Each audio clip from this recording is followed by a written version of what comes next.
Well, I'm not a leech, so I don't know, do I? Let me have your attention for a moment. Because you're talking about what? You're talking about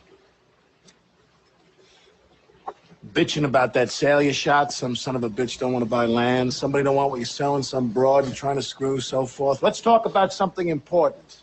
Are they all here? All but one. Well, I'm going anyway. Let's talk about something important. Put that coffee down. Put that coffee down. Coffee's for closers only.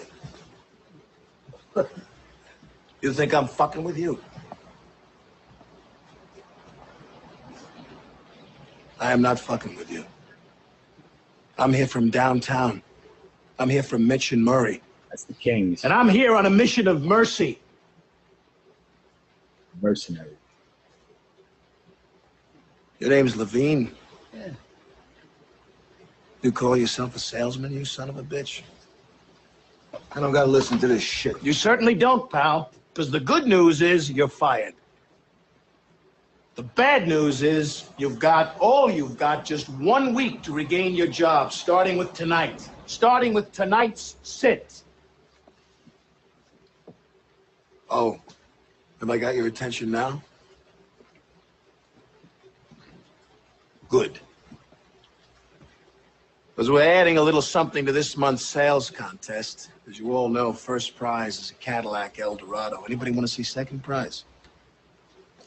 Second prize is a set of steak knives. Third prize is you're fired. You get the picture? You laughing now? You got leads. Mitch and Murray paid good money. Get their names to sell them. You can't close the leads you're given. You can't close shit. You are shit. Hit the bricks, pal, and beat it, because you are going out. The leads are weak. The leads are weak. Fucking leads are weak. You're weak. I've been in this business 15 years. What's your name? Fuck you. That's my name. You know why, mister? Because you drove a Hyundai to get here tonight. I drove an $80,000 BMW. That's my name.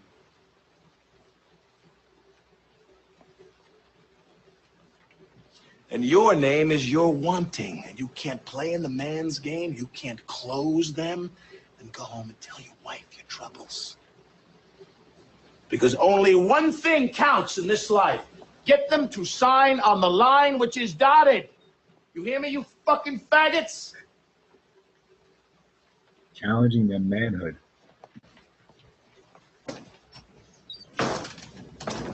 A, B, C. A, always B, B, C, closing. Always be closing. Always be closing. AIDA, attention, interest, decision, action. Attention, do I have your attention? Interest, are you interested? I know you are, because it's fuck or walk. You close or you hit the bricks. Decision, have you made your decision for Christ? Love it. Action. AIDA, get out there. You got the prospects coming in. You think they came in to get out of the rain? A guy don't walk on the lot lest he wants to buy. They're sitting out there waiting to give you their money. Are you going to take it? Are you man enough to take it?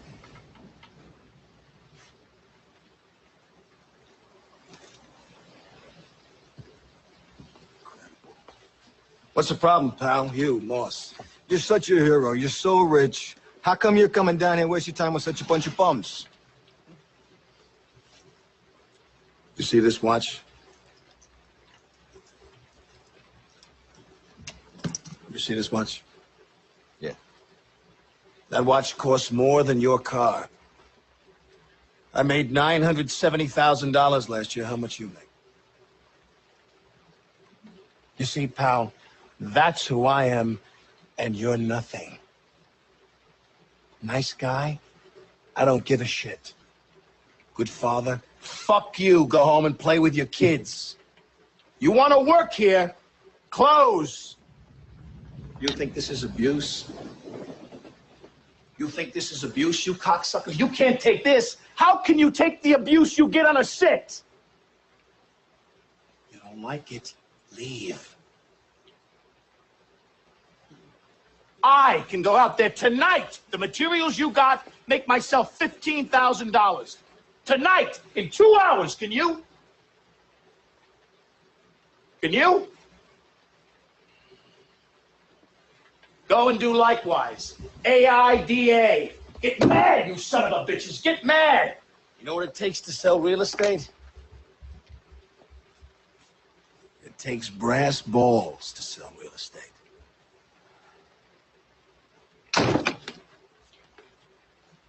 Go and do likewise, gents. The money's out there. You pick it up, it's yours. You don't, I got no sympathy for you. You want to go out on those sits tonight and close, it's yours. Not, you're going to be shining my shoes. And you know what you'll be saying? Bunch of losers sitting around in the bar. Oh, yeah, I used to be a salesman. It's a tough racket.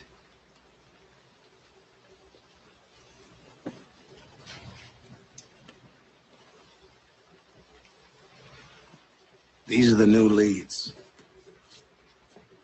These are the Glengarry leads. And to you, they're gold. And you don't get them.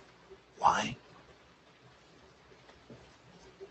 Because to give them to you is just throwing them away. They're for closers.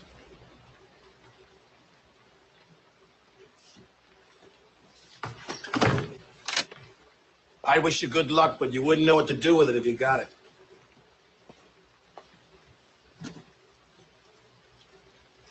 And to answer your question, pal, why am I here?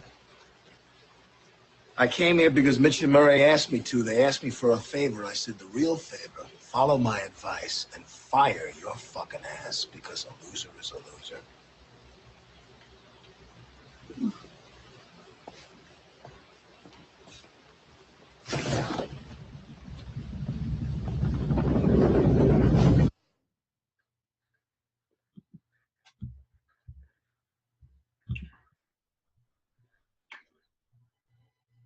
Bully 101. Catch somebody off guard. As soon as he saw a guy go for the coffee, he knew he had his entree. And you know what he said. That's why you can look at the when we look at the archetypes and analyze the archetypes, you look at the language too. This clip was actually presented to me about 3-4 years ago, and someone said, "Well, look at that's the magician."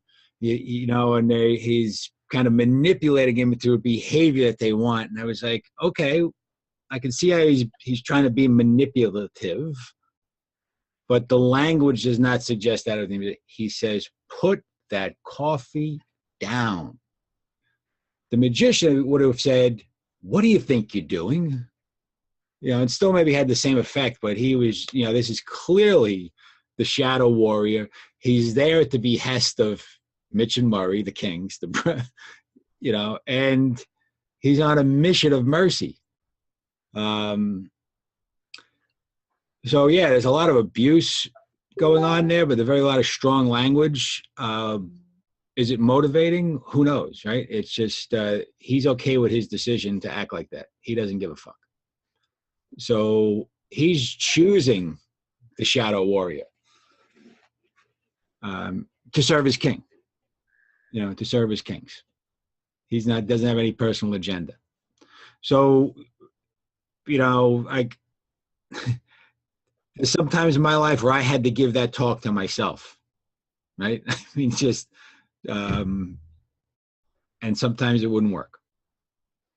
So for me, if you choose the archetype, if you choose the shadow, it could still work for you. They're very effective. It's when that kind of stuff happens and I kind of go into that abusive behavior and I didn't choose it. The moment kind of grabbed me and kind of pushed me into it. That's when I'm living an unconscious life. What do you think, Howard? Well, and also it's the thing to notice is how well choreographed the bullying is. We don't know if he actually owns a BMW, but he made sure there was a BMW parked outside when they all came in. We don't know if that's a real Rolex. But he knew when it was time to kind of dangle it in front of, Ed Harris and say, this is me. He knew all their names. None of them knew his name. So it was set up in his turf. And, he knew if he was going to be an effective bully, he needed to continually catch them off guard.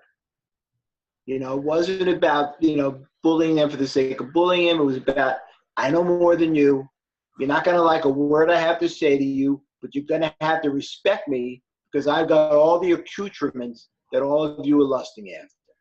I've got the brass balls. I've got the cards. I've got the money. I've got Mitch and Murray in my pocket. Yeah, it's I like the way it shifted to that he was challenging their manhood. Really that's one of the things that the warrior does to us. Even when I think about another man, if you've ever been into a confrontation and someone gets in your face, I mean, right away we're wired physiologically that adrenaline goes up, right? And so it gets you up anyway with that confrontation.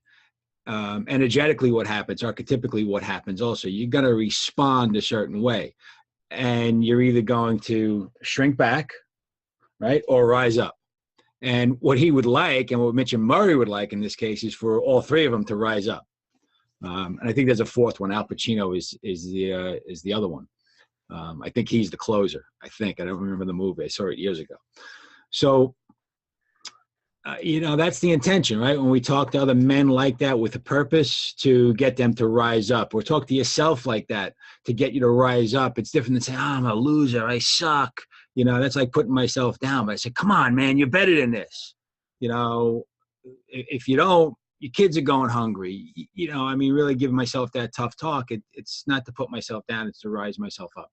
And do I answer the challenge? So there's a lot of things that go on archetypically that I can learn from and use. He also did what most bullies do. As soon as he was done berating everybody, he turned around, went into the office, closed the door. He didn't want to deal with the repercussions. He didn't want to answer any questions. He had a guy standing behind him, got the door, closed the door behind him, and that's it. Didn't walk out of the office. Walk behind a closed door with a glass in it so he could watch the effect he had on the men. Again, it's power. They know that they're being watched after they just got, bullied and berated. Yeah. So the other clip we had, Howard sent to me or suggested, and I'm going to just show that real fast, and we'll have a different viewpoint. Yeah, it's actually not the shadow. It's somebody who's very confident in his ability. And it's from the movie Magnificent Seven. Okay, we're gonna go right back here. We're gonna play. All right, I'm getting the hang of this.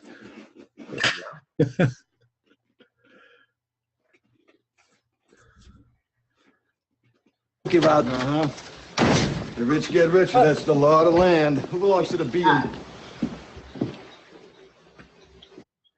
I thought it would pick up. I'm sorry. Oops.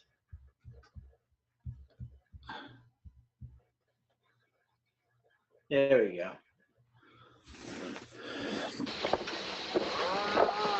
Elaine, how about it? I don't know. It's mighty close, wasn't it, boys? Close? What do you mean, close? You all got eyes. You saw what happened. I won.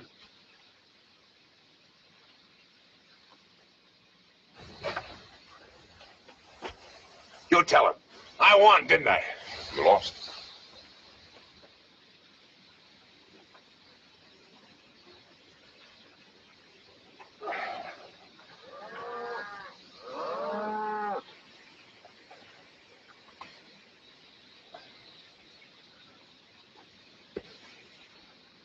You're a liar. I said you're a liar. I said you're a coward and a liar. Get up. Let's do it for real. Get up. Get up, I said. So help me, I'll let you have it right where you are.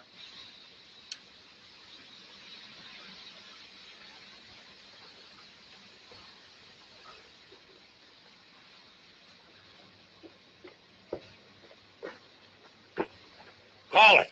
I don't want nothing to do with this. Call it. Now drop it, Wallace. Forget it. Get away from me.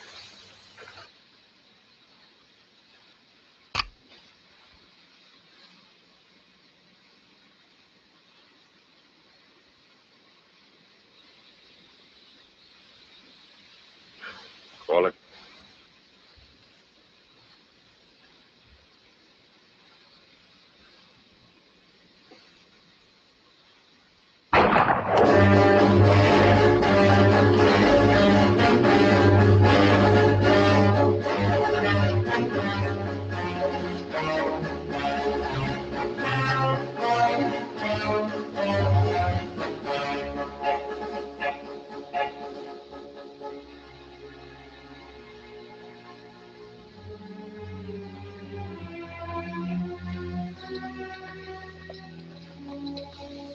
Brett? Chris? Have a word with you.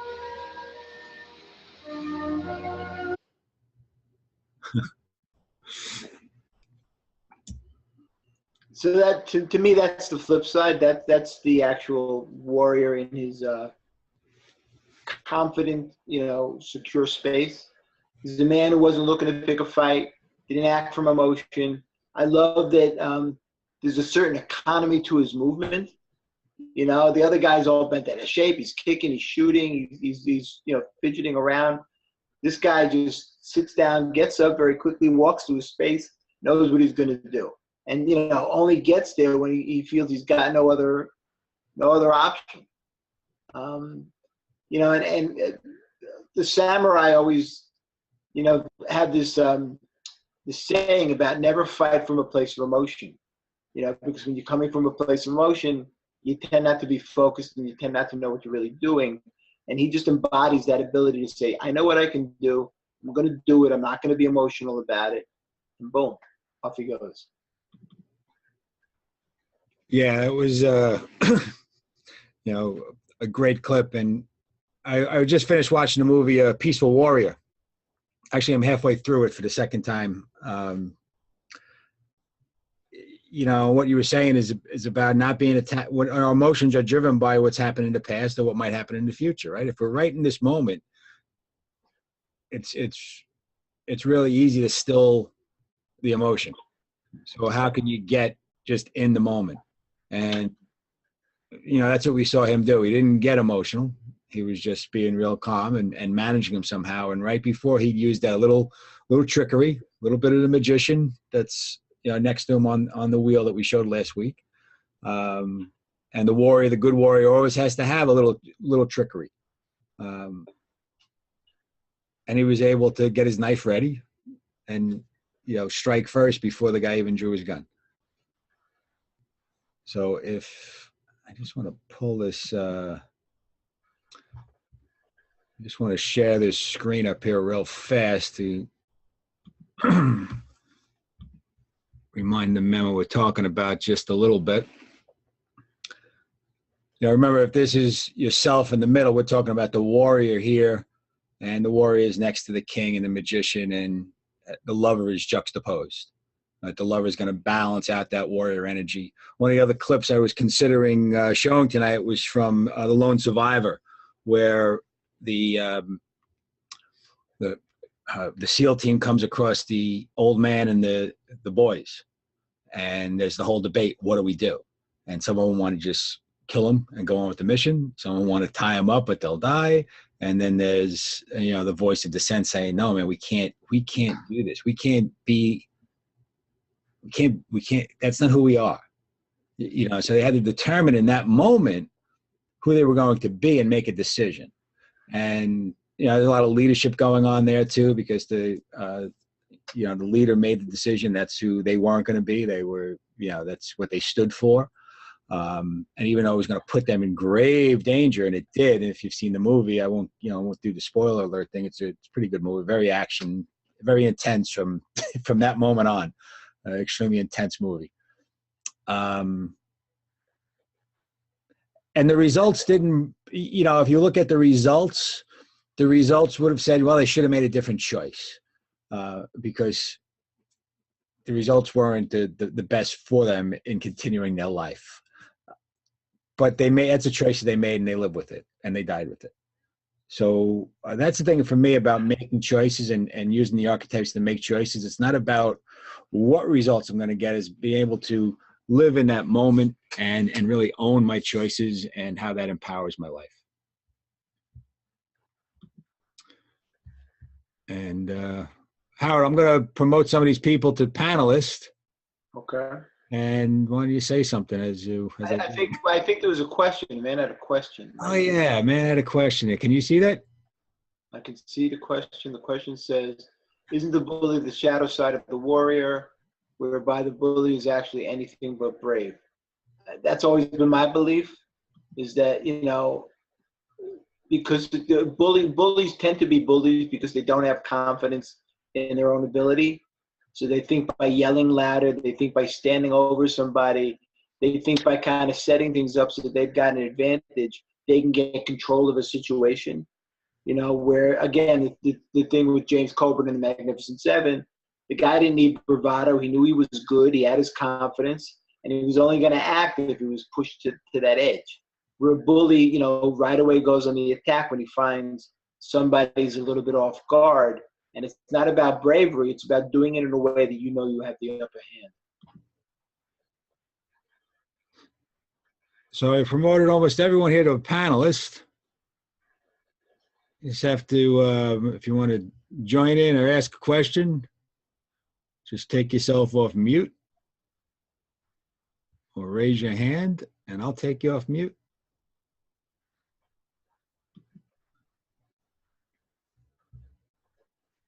Anybody? They want to hear me talk more, Howard? Or who wants to hear me talk more? So,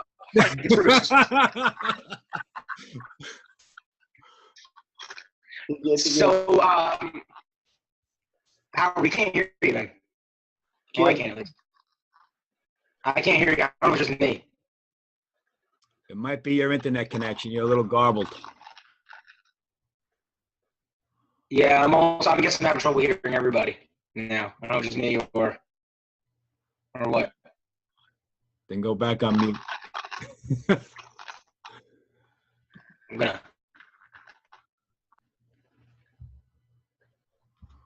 Where's Rick? We had a little thing going on in the chat. Where are you, Rick? There he is.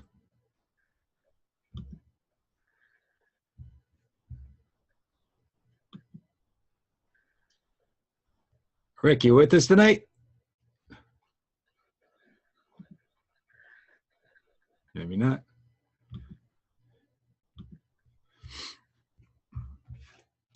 So I'm gonna pull up another clip, and this one gets me every time. Every time I see this movie, it's one of my favorite movies, and it's just one of those things that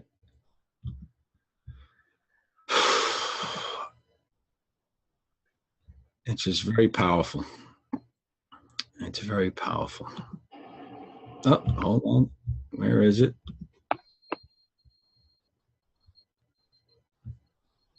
Come on.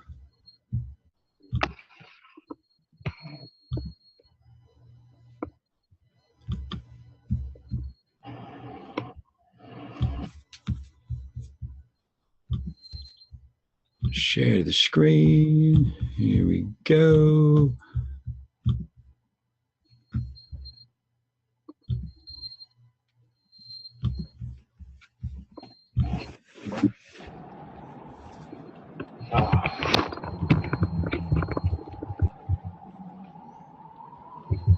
I wish the ring had never come to me. I wish none of this had happened. So do all who live to see such times, but that is not for them to decide. All you have to decide is what to do with the time that is given to you.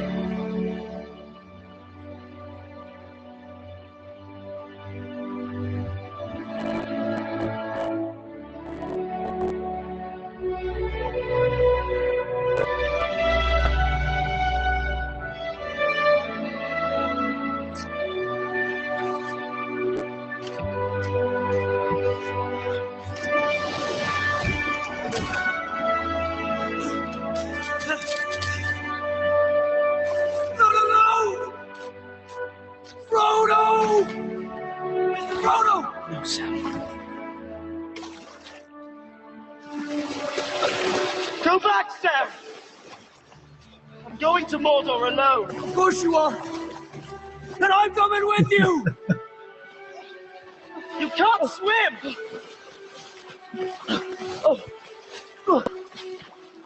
Sam!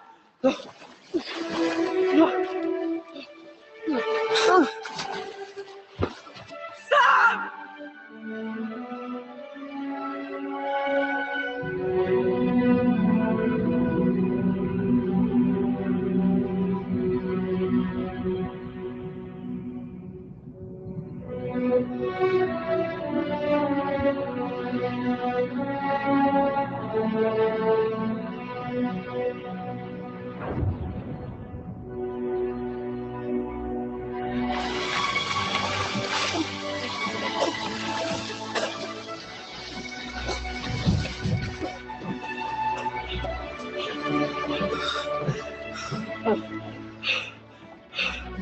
I made a promise, Mr. Frodo. A promise. Don't you leave him, Samwise Gamgee. And I don't mean to. I don't mean to. Oh, Sam.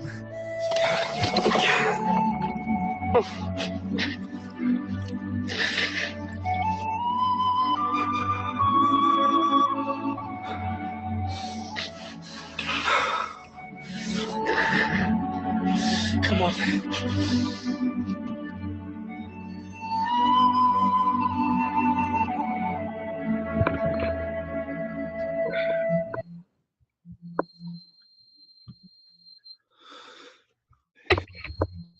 Yeah, so for me, that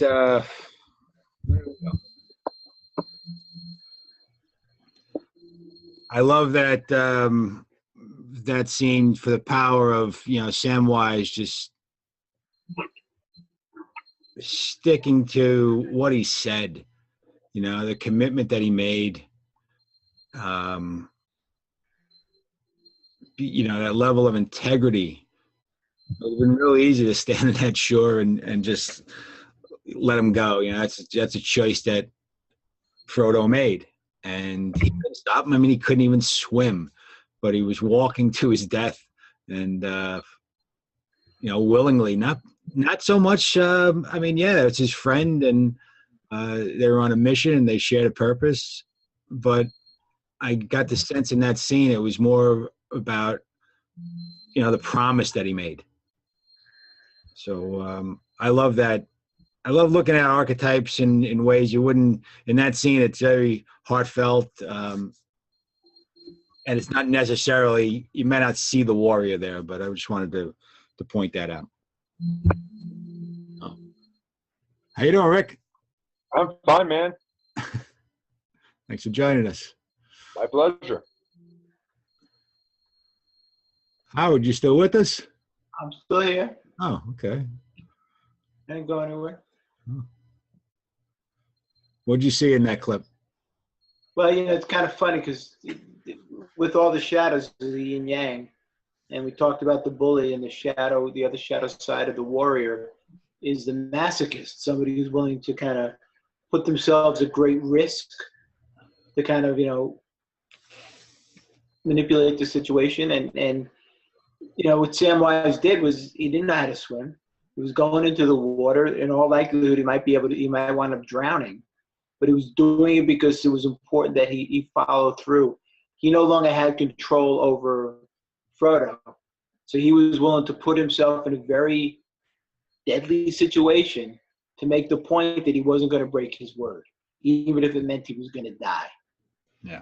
And the reality, and the reason why that's the shadow side of the warrior is if you're dead, you're not a very effective warrior. So rather than kind of stay on the shore so he could live to fight another day, he was so hell-bent on not losing control of the situation that he was prepared to march into the lake and drown to keep his word, to maintain his oath. Yeah. So what do you think he acted more out of what caused the shadow to come out? Well, the shadow comes out when you feel a loss of control. Frodo was in the boat. Frodo was leaving. He didn't know how to get Frodo to come back. He wasn't going to do it with words.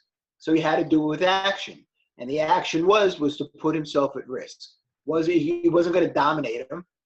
So he went to the other shadow side where basically put himself at his mercy and said, look, if you're not going to come back and get me, I'm going to die. And is he kind of like the crazy girlfriend you want to leave, but then she threatens suicide? You know, I mean. Yeah, I mean, that's the manipulation. I mean, it's when you don't have control over the situation, you basically say, look, I'm going to put myself at peril, and I'm going to force you to act because I don't have the wherewithal to get you to act based on my own strength. You know, and again, that's the shadow side. You know, a bully who thinks he can dominate somebody will try that, but somebody who doesn't feel they've got the ability to dominate somebody through bullying will literally, you know, lie on the railroad tracks and say, if you don't come get me, the train's going to run me over. And that's what he did. He marched into the lake and said, look, I gave my word, and if you're not going to allow me to honor my word, I'm dead, and it's on you. Yeah. That's an interesting interpretation because, you know, a lot of people tend to, you know, we think that he's just being noble and that, you know, he's being a man of honor and he's willing to sacrifice his life rather than, you know, he's kind of a manipulative cunt. You know? Well, but I wouldn't call him manipulative cunt. I mean, for me, the shadow stuff that we have to rely on is just when we don't know how to access a more effective way of doing it. He was doing what he knew he needed to do to keep his word, and he was willing to give his life for it. Yeah, well, there's a difference between keeping your word and manipulating another person. I mean, well, can I say something, Frank? The way I see this thing is that the context of what's taking place in this story between Fredo and Sam involves the question of whether a civilization is going to survive. They're not arguing over, you know, some petty concern. And Sam has given his word, in as much as his sacred word, to stand by Fredo in this quest that they have been given. And the way that I see it, it looks to me more like an act of courage, which is heart-centered energy. And even though the scene is so, it's chaotic and it's crazy, and he absolutely is powerless because he realizes that Fredo's made a choice that is going to make it impossible for him to keep his word, his honor. And I'm just saying, from the way I see it from a man's energy standpoint, it comes off as an extraordinary act of courage to compel Fredo not to separate himself, not to separate Sam himself from this quest that he has given his sacred word never to abandon him by. Well, yeah, that's how I read it too. Yeah, and the word was not part of the quest. The word, he gave his word earlier in the movie to Gandalf. When Gandalf said, "You look out after him," when they were going through the cornfield. Or it was very early. It was earlier when they started off. It wasn't when they formed the fellowship. So it was that promise that he was keeping. That's how I see it. And you know, I definitely do read it. I get moved every time because, like, wow, man, knowing that you're going to die and still, you know, you have a chance of dying and still going through with something definitely moves me. And that level of friendship, you know, is what moves me in that scene. And I also get what Howard is saying is that, you know, we don't know. Here's the thing, archetypically, like, we can't put ourselves in Frodo's head, you know, and say, well, what made him make that choice? But if you look at yourself and what makes you make certain choices, or if you look in your past, what made you make the choice? Was it out of just being so brave and not caring about yourself and being willing to sacrifice and put yourself in harm's way? Or were you emotionally driven in a moment and made a really dumb decision that looked brave? You know, looked brave, but really was dumb, you know? So that's, how do you put it into your own life? Well, I mean, it certainly looks a lot braver than, say, Peter denying he ever knew Jesus when the Roman guards show up. Yeah. But again, it's prototypical of the warrior because he got to where he got by action. He wasn't trying to convince Frodo and talk him into, you need to take me along, and he wasn't trying to trick him, and he wasn't trying to bribe him. So he wasn't going to any kind of other energy. He was relying solely on his action, which was just continue to move forward into the water and hope that Frodo will come back and get him. And I love the line when he says, "I'm going to Mordor alone." He says, "Of course you are, and I'm going with you." Right. Yeah. So.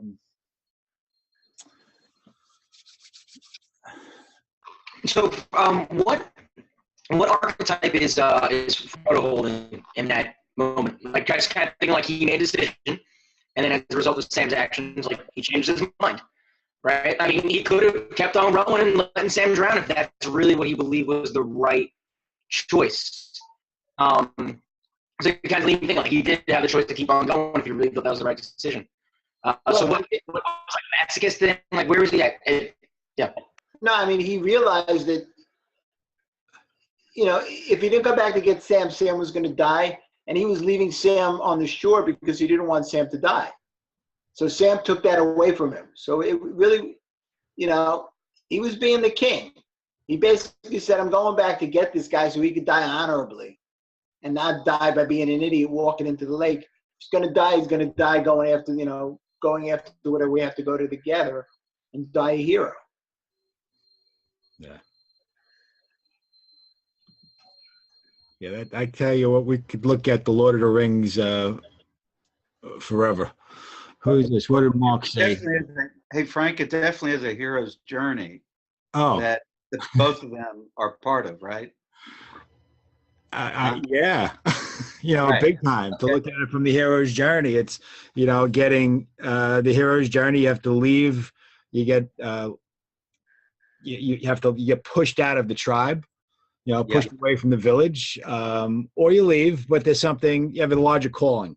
So typical hero's journey. You go off on your journey and you face different trials and tribulations. You slay your dragons, and you learn. You face circumstances that you don't have a playbook for. The whole trilogy. I guess I didn't read the books when I was a kid, but I would imagine the whole trilogy, but especially the trilogy in this movie, is definitely the hero's journey, because Frodo goes out, learns who he is, makes his choices, gets his scars, and rises above it, goes back with the spoils, but can't settle in, so has to leave. He can't be part of the tribe because he's transformed so much, and they're the same.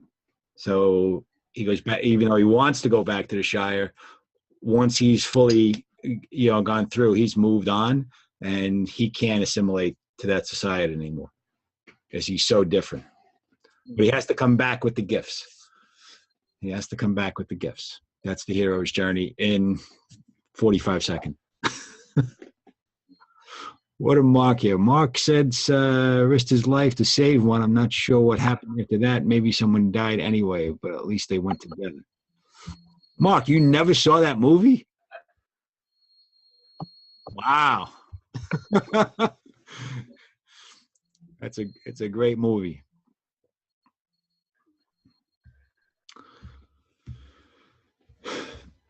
So, man, I could talk about this all night. I love talking archetypes. When we kick this thing off, we decided maybe it'll be a half-hour conversation or so, and it's kind of evolved into this 45-minute hour. And I really enjoy you men being here. I got a quick. I want to kind of just keep. I want to try. Yeah, Rick, absolutely. I just want to kind of keep it on time and make sure that I'm not going on and on and on. Yeah, what do you got, Rick? I was going to talk briefly about one of my favorite films, and also a film that embodies a couple of interesting archetypes. And it's a classic Italian film. It's directed by Roberto Rossellini, Isabella Rossellini's father. And the lead actor is also a great director. The lead actor is Vittorio De Sica. And the film is called General delle Rovere. And have you ever seen it? No. Okay. Yeah, 1959. Bicycle or something. Yeah, and that's not the bicycle thief. Even the Sika did direct the bicycle thief. Yes. This film, it's about, the story involves, is set during the Nazi occupation of Italy, and involves a con man who was arrested by the police because he's been caught, trying to con people out of their money. So he's sent to jail, and it turns out that this con man bears a strong physical resemblance to a resistance leader. So he is hired by the Nazis to impersonate this resistance leader in order to serve as an informer and among other resistance activists who are in jail and procure information from them. What happens is that once he's in jail, and everyone assumes that he is Della Rovere, the resistance activist, and initially he's trying to con them out of information they can pass on to the Nazis, but people keep acting and treating him as his leader and as his hero, and he begins to take his role seriously, and he begins to experience a transformation. And he actually begins to side. This is a guy who's acted as a pure self-interest, been a trickster all his life, begins for the first time in his life, is moved by the vulnerability of all these men who are looking up to him as their inspiration. And he gradually sides with them and actually starts to give the Nazis disinformation in order to deceive them. He's caught. At the end of the film, he's eventually caught, and he, with no fear, accepts his execution. And it's a very moving story. If you have an opportunity to download it, Netflix, you have to, watch it with subtitles. Yeah, it'll be a worthwhile experience. Hey, Rick, could you give the title again? Sure, I'll just type it out here. Like I said. So what archetypes do you see in that film, Rick? I heard a couple. Yeah. But wonder what you see in there. Well, the trickster, obviously, because he starts off as a con man, trying to, and then he gradually evolves into this king, because he initially is a fake king. He's a trickster, but then he experiences an alchemy, a shift, and he becomes a real king, willing to sacrifice everything. When you're saying it, what came to me is, because I always look at the archetypes in different films and how they repeat themselves, and I don't want to disparage the great director, but it sounds like a 1959 prison version of Trading Places. Yeah, except I don't remember. If I recall, I don't believe that the Eddie Murphy character goes through a spiritual, No, I'm not. I'm just kind of that kind of situation where they bring somebody in and that person winds up having a major shift. What was the other one? The classic tale. The Prince. What the heck is the name of it? Come on, guys, help me out here. Like The Prince and the Pauper? The Prince and the Pauper. The Prince and the Pauper. Yes. Yeah. That kind of. Yeah, but even in that case, you have the prince who which is kind of like a Christ-like parable, because it involves just as God becomes man through Jesus, it involves a king who becomes one with his subjects, a prince who becomes one with his subjects to experience the human experience from the point of view of the poor and such, and yeah. But the thing is, of course, the prince is a child, and here we have a trickster. This is the concept. This adult trickster is a more sophisticated, more conniving, more corrupted, shall we say, individual. Yeah, I get it. There's just correlations what I see in different. Yeah. When you look at things archetypically, they're kind of the same. They may have a single thread running through, and what's really great about this is when we learn the archetypal language. For me, when I recognize that archetypal language, I can sometimes see it playing out in my life. I can see it. I say, okay, if I want to maybe, if I want to, what if I wanted to see how the other people were feeling, right? So and maybe be a little bit more accepting of someone else's opinion, say politically. Maybe I can put myself in the position, through that movie and how that the main character went through that transformation and empathize with the other side. What if we could do that? Archetypical for the world. Would it work? I don't know. Would it make it easier to sit down and talk? Yeah, but we live in a more confrontational world, and I don't know what's the right way or what's the wrong way. Did you ever see the film, the comedy Sullivan's Travels, 19th comedy, written and directed by Preston Sturges? Great movie. Yeah, it is a classic, and it involves a Hollywood director who who goes out in the search of real life, because he's unsatisfied with what he's doing, and he hits the road to discover what the meaning of life. He ends up losing his wallet, losing all his ID, and he ends up getting arrested and sent to prison through pure mistaking identity, and he has to kind of suffer in a chain gang, and eventually, and ironically, he's sent to prison because he's mistaken for the person who presumably murdered him, because there's this news because it's out on the wires that this great Hollywood director has been murdered and his body has been found.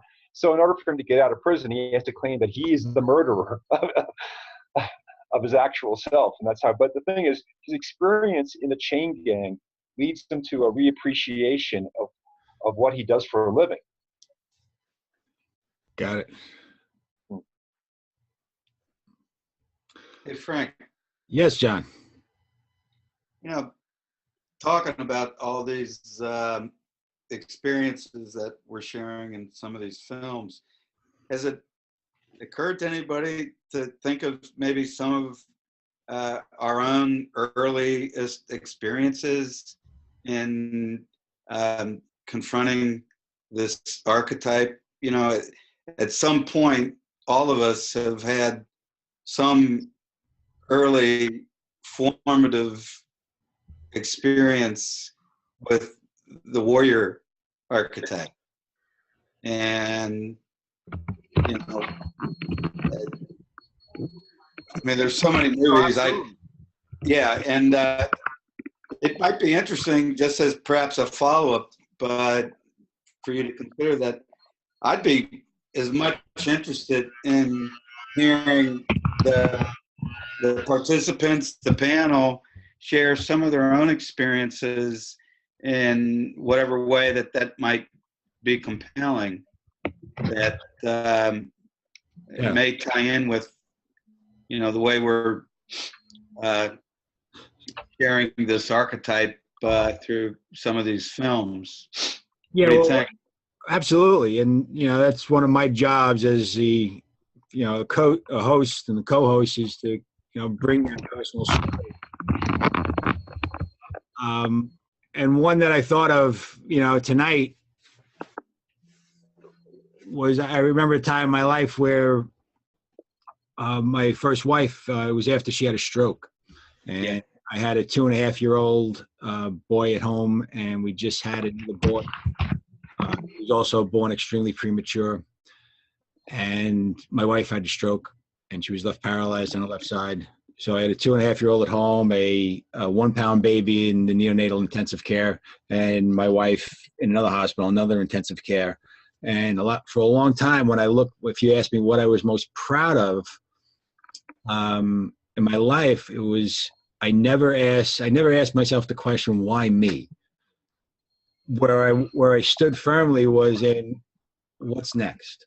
What's next? What's my next course of action? What's my next course of action? What's my next course of action? And it was great in a way because it got me through it. And I was able to insulate from a lot of the swirling chaos, and I was just in do mode. I wasn't complaining about things, and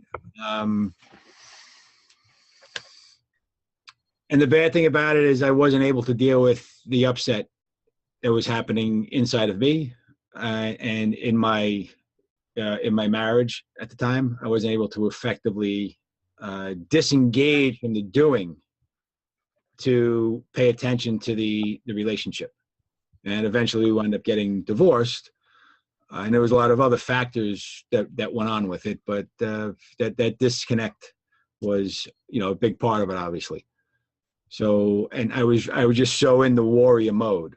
And this was before I started, it was pretty much right before I started studying around the archetypes. Hey, Frank.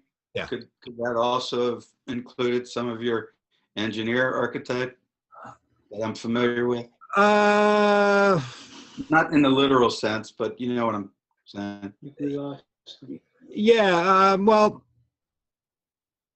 Yeah, he was absolutely the engineer was in there, but in the context of the king, warrior, magician, lover, my engineer would be more of my magician than my warrior. Yeah. Kind of making stuff up. And at that time in my life, I was very much in a do mode. I mean, I had no time. It was just like do. What needs to be done? Laundry, clean, diaper, cook.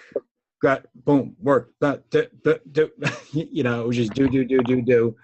And my relationship with my baby started getting a little distant, at least for me. And that's what really drove me and my wife apart, or make me have the decision to say, you know what, this isn't working. And there was other things that went into it, but I was disconnected. So if you're too much into warrior, my point is, it's all about balance. It's that four-sided wheel, if we can kind of look at it and just kind of, doing this like a disc. And, if you get too much warrior, not enough lover, you're going to be disconnected. You may be real focused. You may be real determined. You may have a lot of drive. You may get a lot of shit done. But at the same time, you're going to be disconnected. Like, know that. Just know that going in. So it's good to say, hey, honey, I got a lot of work to do. See you in 3 days. And even if even if you bump into each other, you're not really connecting. Why? Because you're in fucking warrior mode, or I'm in warrior mode, right? So I'm not really spending that time to connect. But if I'm on a task and I'm looking to do that, that works. If I'm not on the task and I'm in that mode and I just forget, that's not a real good thing, right? So I got to say, okay, let me remind myself when I'm in that do mode to stop, kiss the kids, say hello to the wife, give her a hug, spend some time, rub her feet a little bit, and then go back into warrior mode. It's one of the hardest challenges in life, to be an integrated warrior, to be, both a lover and a king and a soldier all at once. Yeah. Many people tend to kind of excel maybe in one area at most. And that is the cause of a lot of friction in relationships. Especially as a young man, I believe, Rick, from my own experiences. We haven't suffered the pain and the consequences of some of the blind spots along the way. No, and I mean, the whole philosophy of Carl Jung, he talks about individuation. If we're unbalanced in our life, we go into this world unbalanced, eventually circumstances are going to challenge us to move towards the center. And some people embrace it, even though it's painful. Other people resist it, which has often tragic consequences. Yes. So, I mean, that's what I love about the archetypes, because when I'm going through stuff like that, and it's hard to see that's that phrase, it's hard to see the forest for the trees. The archetypes help me see the forest. Give me a bigger bird's eye view of what's happening and where I stand in it, and helps navigate me making a choice moving forward. And if even it's that next choice, what's the next choice? And who do I want to be? Who can I live with? What choice can I live with? Not what result can I live with, right? That's the difference. When we're making choices, we haven't seen the results of the actions. We haven't seen the results of the choice. We just have the choice in that moment. So can I make that choice? Can I own the results? whether they're good or bad, and just say, yes, that was me. And thank you. Right? And that's what I love about the archetypes, because they give me that distance to make that decision and choice in the moment. And didn't Gandorf say as much in his conversation to Fredo when Fredo asked him? Frodo. When he Frodo. the first Frodo. Frodo is the Godfather. The Godfather. Hey, it's one of those Italian mind parts. Sorry. Yeah. So what was that, John? When? Well, I'm saying it's like the first film that you showed. Just to tag on to what you were just saying, isn't that what Frodo was being told to by Gondorf? That how am I going to know the right thing to do? Yeah, just figure it out. Right. There's only one thing to do. You just got to do it. You got to make the choices. Yeah. So, all right, everyone. Thank you so much for being here. I will send out I don't know if everyone got the questionnaire. Hopefully people got the questionnaire. If you want to fill them out and send it back, give me some feedback, that would be great. And hopefully I'll see you next week. All right, Matt. Looking forward to it. Thanks, Frank. Thanks, everybody. All right, take care.